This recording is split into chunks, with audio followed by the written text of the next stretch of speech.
Hi there. In this lesson, I'm going to show you how to play the tune Tripping Up the Stairs. The lesson includes whistle tabs and clear graphics to show the finger positions. I'll start by playing the whole tune so you can hear how it should sound. Then we'll break it down into smaller sections, learning each one slowly. After that, you'll have a chance to play along with the whole tune. At the end of the lesson, I'll introduce some variations where you can add ornaments to enhance the tune. Let's begin by listening to the tune. Note that part A is played twice, then afterwards part B is played twice.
I've divided the tune into two parts, part A and part B.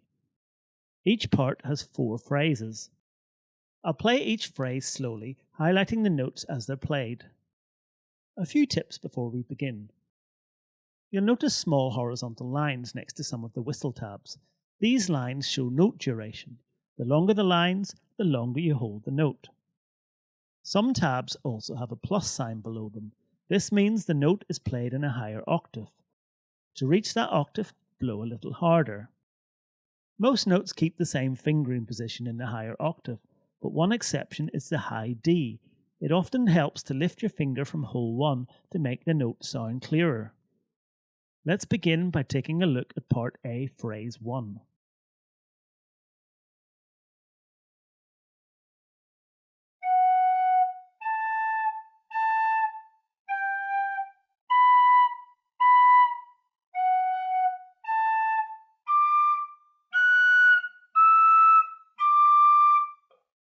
Next up is part A, phrase 2.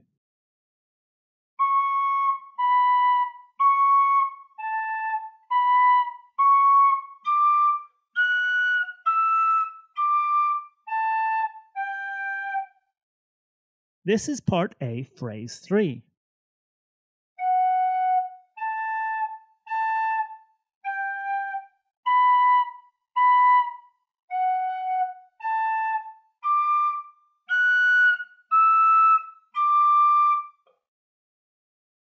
This is the final phrase of part A.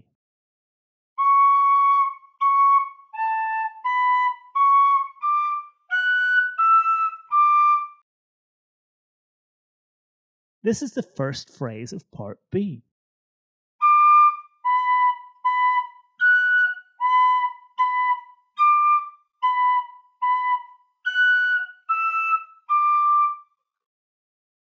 This is part B, phrase 2.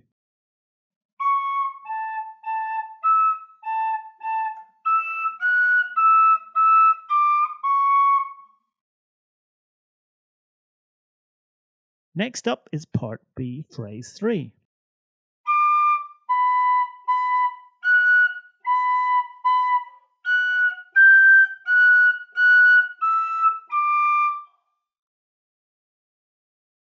Finally, let's take a look at part B, phrase 4.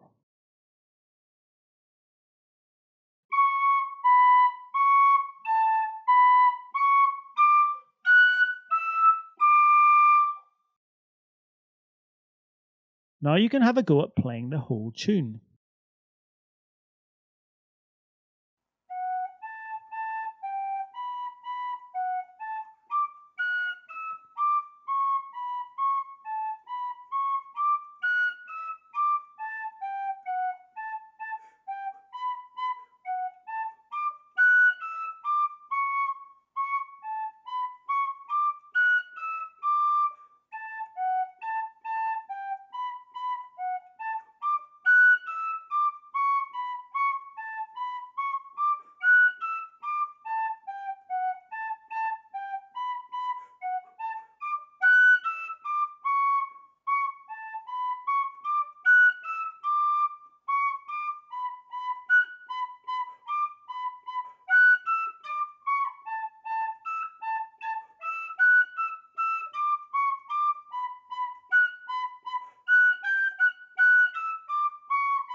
Now I would like to show you some variations you can try adding to the tune. The first variation I'd like to show you is the addition of a couple of pickup notes at the start of the tune. These pickup notes act as a run-up to the main melody and prevent the start from sounding too abrupt. I will play the start of the tune first without the pickup notes, then afterwards I'll play it with the addition of the pickups. Listen to the start of the tune without the pickups.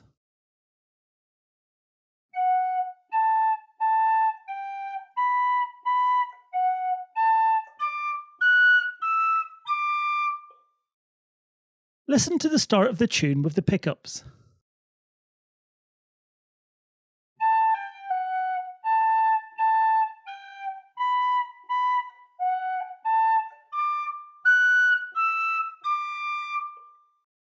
Which do you prefer?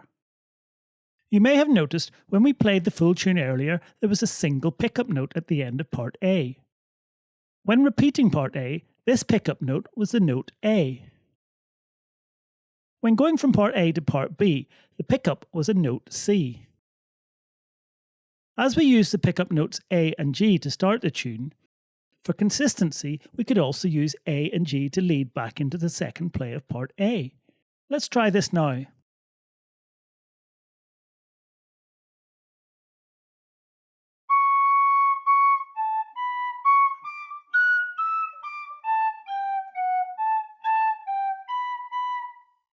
It is a fairly subtle difference, perhaps. We will stick to using the single C note as the pickup when we transition from the end of part A to part B. OK, I have another variation we can add to the tune. There are several repeated notes in the tune. This would be a perfect opportunity to introduce the cut or the tap ornament. The cut and tap ornaments are perfect for separating two repeated notes. The cut ornament is marked with an icon containing the letter C. As a reminder, the cut ornament is when you momentarily lift a finger when playing a note. In the case of playing a cut on the A note, or indeed the B note, you lift your finger off hole 1 for a split second as you start to play the note. Let's take a look at part A phrase 1. In this phrase, we have a repeated A note and also a repeated B note. I will demonstrate using a cut to separate the repeated notes, but you could also separate them with a tap.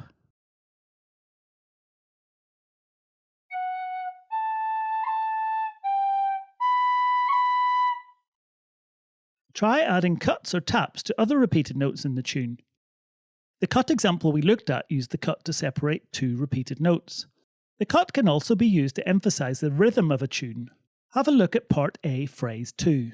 This tune is a jig and is counted in groups of 6 notes. 1, 2, 3, 4, 5, 6, with the strongest beat on 1 and 4. 1, 2, 3, 4, 5, 6. The first note gets extra emphasis as it is often tongued. We can give the fourth note greater emphasis by playing it with a cut.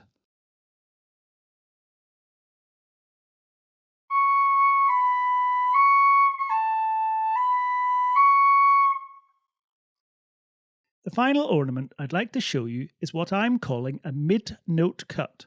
A standard cut happens right at the start of a note. A mid-note cut, however, happens midway through the note's duration. Here is a breakdown of a mid-note cut for the note F. Start by playing the F. Then halfway through the note's duration, uncover hole 3 momentarily, then recover the hole and finish playing the F note. Listen to me playing this phrase with the mid-note cut on the F.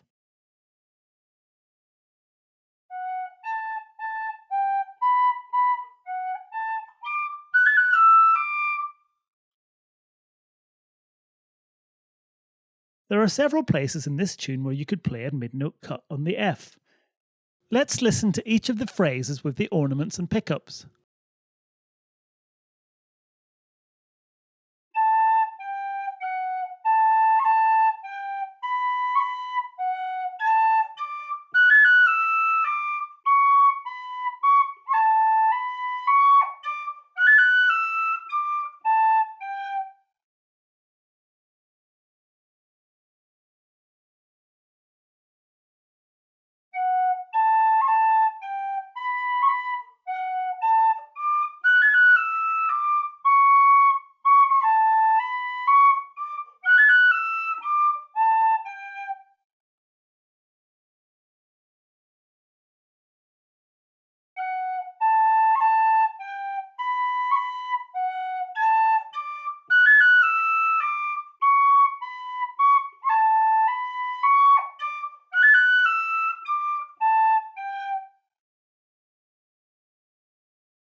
Thank you so much for watching this lesson.